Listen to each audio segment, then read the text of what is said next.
भगवान श्री राम की बहन शांता की कथा। भगवान राम अपने तीनों भाइयों में सबसे बड़े थे, परंतु भगवान राम से भी बड़ी उनकी बहन थी जिनका नाम शांता था। शांता दशरथ और कौशल्या की पुत्री थी, जो भगवान राम और उनके चारों भाइयों से पहले जन्मी थी।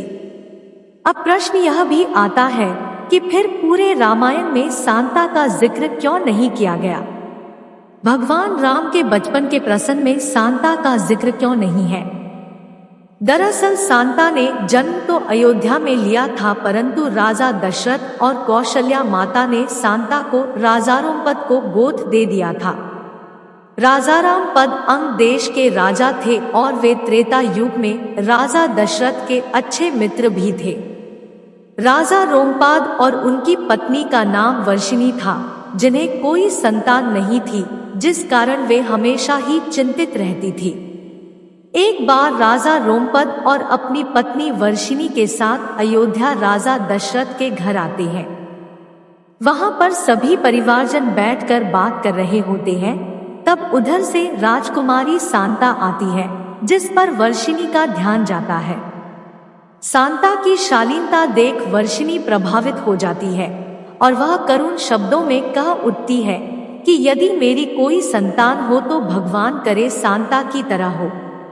यह बात सुन राजा दशरथ के मुंह से शांता को उन्हें गोद देने की बात निकल आती है। राजा दशरथ राजा रोमपद को अपनी पुत्री शांता को गोद देने का वचन दे देते हैं। रघुकुल की रीत प्राण जाए पर वचन ना जाए के अनुसार राजा दशरथ को अपनी पुत्री शांता को रोमपद और उनके पत्नी को गोद देना पड़ता है। इस प्रकार राजकुमारी शांता जन्म तो अयोध्या में लेती है, परंतु वह अंग देश की राजकुमारी बन जाती है। शांता बहुत सुंदर थी, साथ ही वह बुद्धिमान लड़की थी। वह वेद, कला और शिल्प की ज्ञाता थी। एक दिन राजा रोमपद अपनी पुत्री शांता के साथ बैठकर वार्तालाप कर रहे थे कि तभी बारिश के मौसम में एक याचक राजा रोमपद के पास मदद मांगने के लिए आता है। परंतु राजा अपनी पुत्री शांता के साथ वार्तालाप में इस कदर व्यस्त रहते हैं कि वे उस याचक पर ध्यान नहीं दे पाते, जिस कारण याचक वहां से खाली हाथ वापस चला जाता है। राजा रोमपद का अपने याचक के प्रति ऐसा निरादर व्यवहार देख भगवान इंद्र बहुत क्रोधित होते हैं और वे उस साल यंग देश में वर्षा नहीं करते, जिसके कारण चारों तरफ सूखे से हाहाकार मचने लगता है। सूखे से निजात पाने के लिए राजा रोमपद ऋषि श्रृंग के पास जाते हैं और उन्हें वर्षा कराने के लिए यज्ञ करने की याचना करते हैं। राजा रोमपद के याचना पर ऋषि श्रृंग वर्षा के लिए यज्ञ करते हैं, जिसके बाद यंग देश में वर्षा होने लगती है। वर्षा होने के बाद राजा रोमपद ऋषि से बहुत प्रसन्न होते हैं और उन्हें दक्षिणा में कुछ मांगने के लिए कहते हैं। तब ऋषि श्रृंग उनकी पुत्री शांता का हाथ अपने हाथ में देने की बात करते हैं। इस प्रकार राजा रोमपद ऋषि श्रृंग के बात को ठुकरा नहीं सकते थे, इसीलिए उन्होंने अपनी पुत्री का विवाह ऋषि श्रृंग से कर दिया। शांता राजा दशरथ और कौशल्या की इकलौती संतान थी। उसे गोद देने के बाद राजा दशरथ की लंबे समय से कोई संतान नहीं होती है।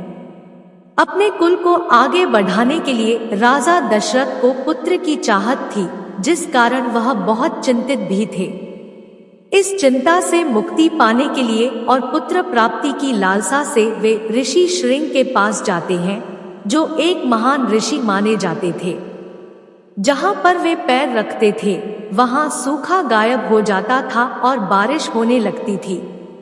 उनके मात्र चरण स्पर्श से वातावरण में शांति फैल जाती थी और वहां समृद्धि रहती थी। राजा दशरथ के पुत्र का पुत्रकामेष्टि यज्ञ करवाने की इच्छा जताई। यज्ञ में निमंत्रण देने के लिए दशरथ ने अपने मंत्री सुमंत को ऋषि श्रृंग के आश्रम में भेजा, जहां पर सुमंत ने राजा दशरथ के द्वारा ऋषि श्रृंग को यज्ञ में निमंत्रण दिया। ऋषि श्रृंग ने कहा कि मैं यज्ञ में शामिल तो हो सकता हूं, परंतु मैं अकेले नहीं आ सकता। यज्ञ कराने के लिए मेरे साथ मेरी पत्नी भी आएंगी। सुमंत इस शर्त से सहमत हो जाते हैं, जिसके बाद ऋषिश्रृंग राजा दशरथ को अयोध्या के पूर्व दिशा में यज्ञ कराने के लिए सामान जुटाने को कहते हैं। ऋषि श्रृंग ने यज्ञ कराया और प्रसाद के रूप में राजा दशरथ को खीर दी, जिसे अपनी तीनों रानियों को खिलाने के लिए कहा। राजा दशरथ ने खीर को अपनी तीनों पत्नियों में बांट दिया, जिसके बाद कौशल्या और कैकेयी ने एक हिस्सा स्वयं खाया और एक हिस्सा सुमित्रा को खिलाया। इस तरीके से सुमित्रा को 2 पुत्र लक्ष्मण और शत्रुघ्न की प्राप्ति होती है। वहीं कौशल्या और कैकेयी को एक पुत्र राम और भरत की प्राप्ति होती है। इसी यज्ञ के दौरान कौशल्या की नजर ऋषि श्रृंग की पत्नी पर पड़ती है, जिसे देख उन्हें अपनी पुत्री शांता की याद आ जाती है। कौशल्या को देखते ही ऋषि श्रृंग की पत्नी उनके चरण स्पर्श करती है।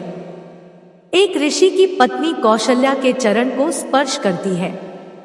एक ऋषि की पत्नी होकर कौशल्या के चरण को स्पर्श करना कौशल्या को कुछ समझ नहीं आया।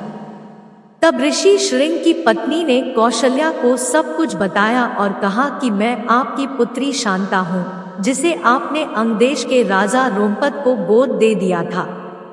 अपनी पुत्री को इतने दिनों के बाद देखने के बाद कौशल्या और दशरथ बहुत प्रसन्न होते हैं। इस तरीके से इतने सालों के बाद कौशल्या और दशरथ का अपनी पुत्री से दोबारा मिलन होता है। बहुत लंबे समय तक भगवान राम और उनके तीनों भाइयों को शांता के बारे में नहीं पता था। वे नहीं जानते थे कि उनकी एक बड़ी बहन भी है। इतना साल होने के बाद भी कौशल्या अपनी पुत्री शांता के वियोग को भूल नहीं पाई थी, जिस कारण कौशल्या और राजा दशरथ ने कई बार मतभेद हो जाता था। अपनी माता के दुख को महसूस करने के बाद भगवान राम ने कौशल्या से प्रश्न किया कि वे बारे में सोचकर हमेशा उदास रहती है। तब कौशल्या ने भगवान राम को उनकी एक बड़ी बहन शांता के बारे में बताया और जिसके बाद भगवान राम और अपने तीनों भाइयों के साथ अपनी बड़ी बहन शांता से मिलने जाते हैं। जब भगवान राम अपनी बहन शांता से मिलते हैं, तब शांता अपने त्याग का फल उनसे मांगती है। तब भगवान राम हमेशा उनके साथ रहने का वचन देते हैं और इस तरीके से जीवन भर वे एक दूसरे की परछाई बनकर रहते हैं। शांता की कहानी रामायण में सुनने को नहीं मिलती। यही कारण है कि शांता की कहानी को लेकर कई मतभेद होते रहते हैं और भगवान राम की बड़ी बहन शांता की कहानी को बहुत अलग अलग ढंग से प्रस्तुत किया जाता है। जय श्री राम। मित्रों, अगर आपको वीडियो पसंद आया तो वीडियो को लाइक करें, चैनल को सब्सक्राइब करें और वीडियो को पूरा देखने के लिए आपका धन्यवाद।